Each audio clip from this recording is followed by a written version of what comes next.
Welcome students to this second video on solar system brought to you by Prince Convent School.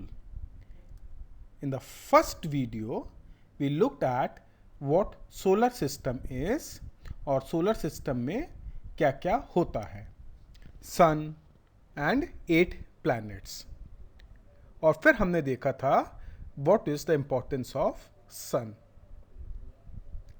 In this video, we will study stars and moon. इस video में हम stars और moon के बारे में और extra पढ़ेंगे. तो सबसे पहले हम देखते हैं व्हाट इज मून और मून की क्या क्या स्पेशल बातें हैं. तो जैसे हमने लास्ट वीडियो में देखा था, moon is a satellite of अर्थ. तो एक बार क्विकली रिवाइज कर लेते हैं व्हाट इज अ सैटेलाइट और फिर देखेंगे मून के बारे में. So heavenly bodies which revolve around the planets are called natural satellites. ठीक है, वो हेवनली बॉडी जो प्लैनेट के अराउंड रिवॉल्व करती हैं उसको हम नेचुरल सैटेलाइट बोलते हैं. जैसे ये अर्थ है और ये मून, और मून अर्थ के चारों तरफ चक्कर काटता है. So moon is a natural satellite of earth. Natural satellite हम इसलिए बोलते हैं कि इसे किसी ने बनाया नहीं है, किसी ह्यूमन ने नहीं बनाया है, किसी इंसान ने नहीं बनाया है. This is there in the nature. जो नेचर में ऑलरेडी है खुद से, वो नेचुरल चीजें हैं. So this moon is a natural satellite of earth. Do you know that humans have also made satellites which revolve around the earth? आपको पता है, कितनों को पता है कि ह्यूमंस ने भी, इंसानों ने भी ऐसी मशीन्स बनाई हैं जिसको हम सैटेलाइट बोलते हैं, जो कि अर्थ के चारों तरफ चक्कर काटती हैं. चलो, I will show you some pictures of these man made satellites.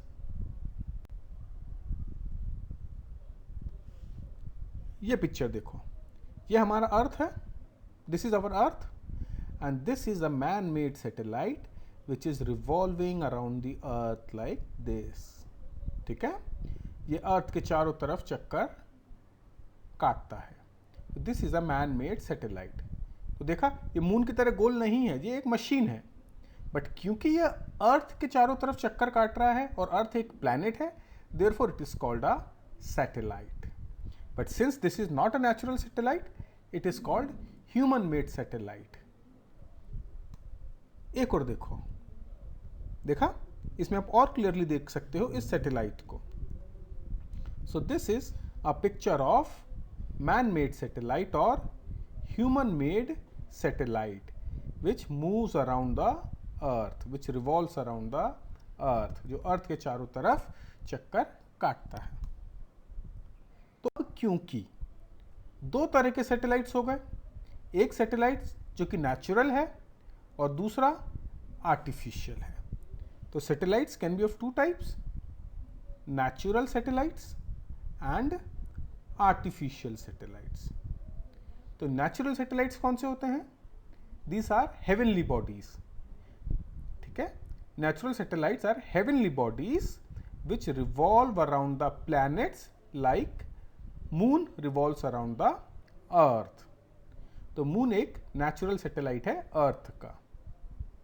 ठीक है, तो नेचुरल सैटेलाइट्स हेवनली बॉडीज होती हैं जो कि प्लैनेट के चारों तरफ चक्कर काटते हैं. और आर्टिफिशियल सैटेलाइट्स, या इसको हम बोल सकते हैं मैन मेड सैटेलाइट या ह्यूमन मेड सैटेलाइट, वो सैटेलाइट जिसको इंसानों ने बनाया है, ह्यूमंस ने बनाया है. So man made machines which revolve around the planets are called artificial satellite. आपको पता है, हमारी कंट्री इंडिया ने बहुत सारे सैटेलाइट्स लॉन्च करे हैं जो कि अर्थ के चारों तरफ चक्कर काटते रहते हैं. और इन सैटेलाइट का नाम जनरली स्टार्ट होता है इनसेट से। इन यानी इंडियन, सैट यानी सैटेलाइट, सो इंडियन सैटेलाइट।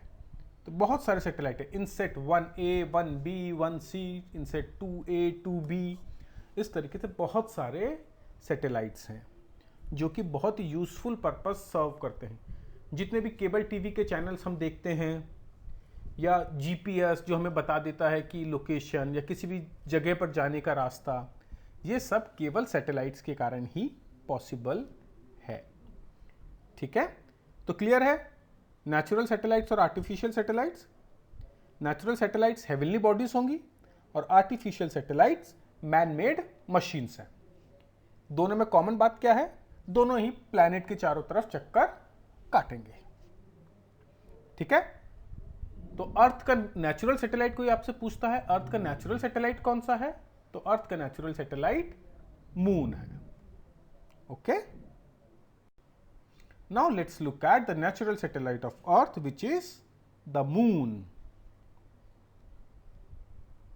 ये हमने पढ़ लिया, moon is the natural satellite of earth. Next important point moon के बारे में, it does not have any light of its own. उसके पास खुद की रोशनी नहीं होती है। तो आप में से कई सोच रहे होंगे, अगर उसके पास खुद की रोशनी नहीं होती है तो हमें आकाश में चमकता हुआ कैसे दिखाई देता है? अब देखो, कोई आपके पास बॉल है, ब्राइट कलर की बॉल, तो क्या वो रोशनी दे रही है? रोशनी नहीं दे रही ना, फिर भी वो चमक रही है। तो वैसे ही मून है, उसके पास खुद की रोशनी नहीं है पर वो चमकता है। और चमकता क्यों है? क्योंकि उसके ऊपर सूरज की रोशनी पड़ती है, उसके ऊपर सनलाइट पड़ती है। So we can only see that portion of moon on which sunlight falls. जिस मून के जिस पार्ट पे सनलाइट गिरेगी वो पार्ट आपको दिखाई देगा और बाकी पार्ट आपको दिखाई नहीं देगा। जैसे आपकी बॉल का एग्जांपल ले लो, अगर आपके बॉल के एक हिस्से पर लाइट पड़ रही है और दूसरा हिस्सा डार्कनेस में है, तो केवल जो हिस्सा जिस पे लाइट पड़ रही है वही पोर्शन दिखाई देगा आपको, राइट? तो ये पिक्चर देखो, तो अगर हम सेंटर वाली पिक्चर देखें तो हमें पूरा मून दिखाई दे रहा है। इसका मतलब है पूरे मून के ऊपर लाइट पड़ रही है। अब जैसे जैसे हम दोनों कॉर्नर में जाएंगे, यहां पर आए तो देखो केवल इतना सा हिस्सा विजिबल है मून का, बाकी पूरा इनविजिबल है, दिखाई नहीं दे रहा है। ऐसा थोड़ी होता कि मून छोटा हो गया या आधा हो गया, बस ये है कि हमें इतना सा हिस्सा दिखाई दे रहा है और बाकी हिस्सा दिखाई नहीं दे रहा है। और कौन सा हिस्सा दिखाई देता है? केवल वो पोर्शन दिखाई देगा जिसके ऊपर सन की लाइट पड़ रही है, और वो पोर्शन जिस पे सन की लाइट नहीं पड़ रही वो हमें दिखाई नहीं देगा। तो न्यू मून डे के दिन क्योंकि सूरज की रोशनी या सनलाइट मून पर नहीं पड़ती है, इसलिए हमें मून स्काई में दिखाई नहीं देता है। समझ में आ गया सबको? तो मून के पास खुद की लाइट नहीं है, उसके ऊपर सनलाइट पड़ती है और उसके कारण वो दिखाई देता है। तो केवल वो ही पोर्शन दिखाई देता है जिस पर सनलाइट पड़ रही है। और मून अर्थ के चारों तरफ चक्कर काट रहा है, तो कितना टाइम लेता है एक चक्कर काटने में moon? It takes slightly more than 27 days. 27 days से थोड़ा ज्यादा टाइम लेता है to complete one revolution around the earth. Earth के चारों तरफ एक कंप्लीट राउंड लगाने में उसको 27 डेज से थोड़ा ज्यादा टाइम लगता है। और अगर मैं डेसिमल में बोलूं तो लगता है 27.3 डेज। ठीक है, तो एग्जैक्टली लगता है 27.3 डेज, यानी थोड़ा ज्यादा 27 डेज से। तो ये थी सारी इंटरेस्टिंग बातें मून के बारे में। Moon is the natural satellite of earth. It does not have any light of its own. We can see only that portion of moon on which sunlight falls, and it takes slightly more than 27 days to complete one revolution around the earth.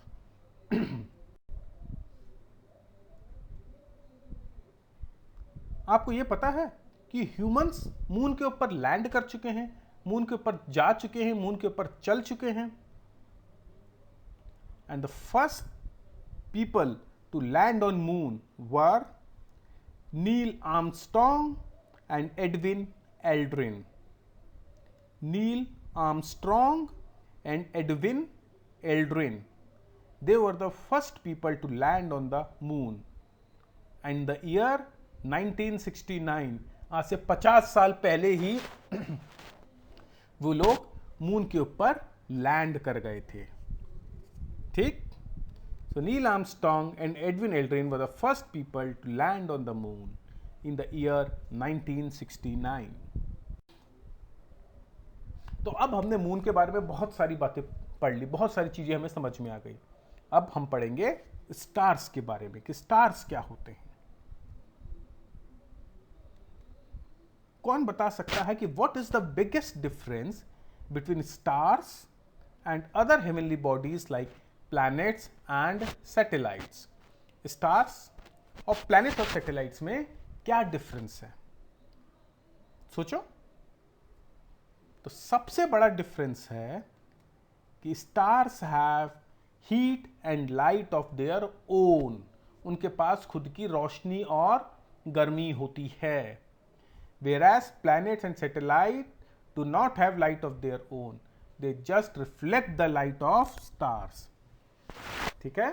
तो stars के पास खुद की रोशनी होती है, planet और satellite के पास खुद की रोशनी नहीं होती है। वो केवल स्टार्स की जो रोशनी उन पर पड़ रही है उसके कारण दिखाई देते हैं।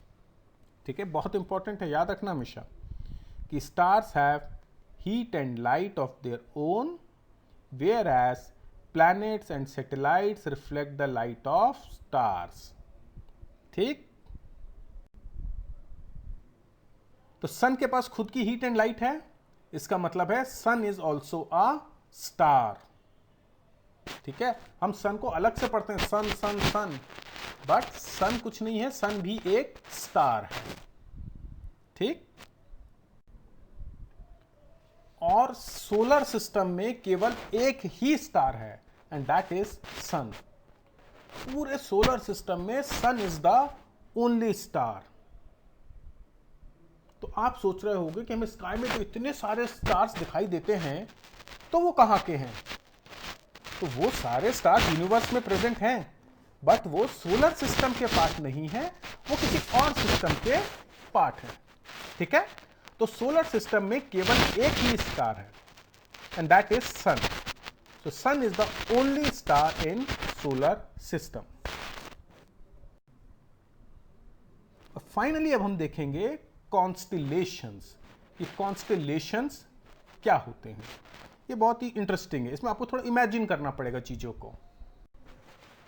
देखो, कॉन्स्टेलेशंस क्या होते हैं कि कुछ ग्रुप ऑफ स्टार्स को जब हम आसमान में देखते हैं तो ऐसा लगता है कि वो कोई पैटर्न बना रहे हैं, जैसे किसी एनिमल की इमेज बना रहे हो, या किसी ह्यूमन की इमेज बना रहे हो, या किसी चीज की इमेज बना रहे हो। ठीक है? अभी ध्यान से देखना आप आसमान में, स्काई में ग्रुप ऑफ स्टार्स को, और कोशिश करना कि कहीं कोई वो पैटर्न या इमेज तो नहीं बना रहे। ठीक है?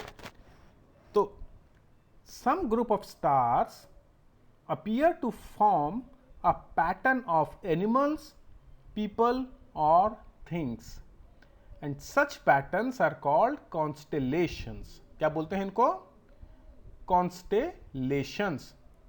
तो ग्रुप ऑफ स्टार्स मिलकर जो इमेज बना रहे हैं, हाइपोथेटिकल इमेज जो बना रहे हैं, उसको हम बोलते हैं कॉन्स्टेलेशंस। जैसे मैं दिखाता हूं एक एग्जांपल आपको। देखो, इस पिक्चर में ये स्टार्स देखो, 1 2 3 4 5 6, इस दिख रहे हो स्टार सारे? अगर हम इनको ज्वाइन कर दें तो एक बेयर जैसा बन जाता है। ठीक है? ऐसी कोई लाइन नहीं है जो इसको ज्वाइन कर रही है, ये केवल हम इमेजिन कर रहे हैं। तो ये जिनको ज्वाइन करके इमेजिन करके हमने देखा तो ऐसा लग रहा है कि ये कोई बेयर हो। तो इसको हम बोलते हैं द ग्रेट बेयर या Ursa Major. Ursa Major. Major is for great and Ursa is for bear. तो ये एक कॉन्स्टलेशन है, ठीक है। तो ऐसे आपको स्काई में पूरा बेयर बना हुआ दिखाई नहीं देगा, आपको उन स्टार्स को जोड़ के देखोगे, इमेजिन करके देखोगे तो आपको लगेगा कि हाँ ये एक बेयर का शेप फॉर्म कर रहे हैं। एक और एग्जांपल देखो, ये है स्कॉर्पियस या स्कॉर्पियन, ये भी एक कॉन्स्टलेशन है और ये किसका शेप फॉर्म कर रहे हैं, एक स्कॉर्पियन का शेप फॉर्म कर रहे हैं, एक बिच्छू का शेप फॉर्म कर रहे हैं। ये स्कॉर्पियन की टेल हो गई और ये स्कॉर्पियन का हेड हो गया, ठीक है। तो ये भी एक कॉन्स्टलेशन है। So group of stars which appear to form a pattern of animals, people और things is known as constellation. Clear है? तो अब क्लियर हो गया स्टार्स क्या होते हैं, मून क्या होता है और कॉन्स्टलेशन क्या होता है। गुड। रिमेंबर इंपॉर्टेंट पॉइंट्स कि moon is the only natural satellite of earth. There are manmade satellites also which move around the earth. Stars के पास खुद की लाइट होती है, प्लैनेट्स और सैटेलाइट के पास खुद की लाइट नहीं होती है। सोलर सिस्टम में केवल एक ही स्टार है and that is sun. So children, this is it for this video. Keep enjoying, keep studying, and we will bring more such video from Prince Convent School.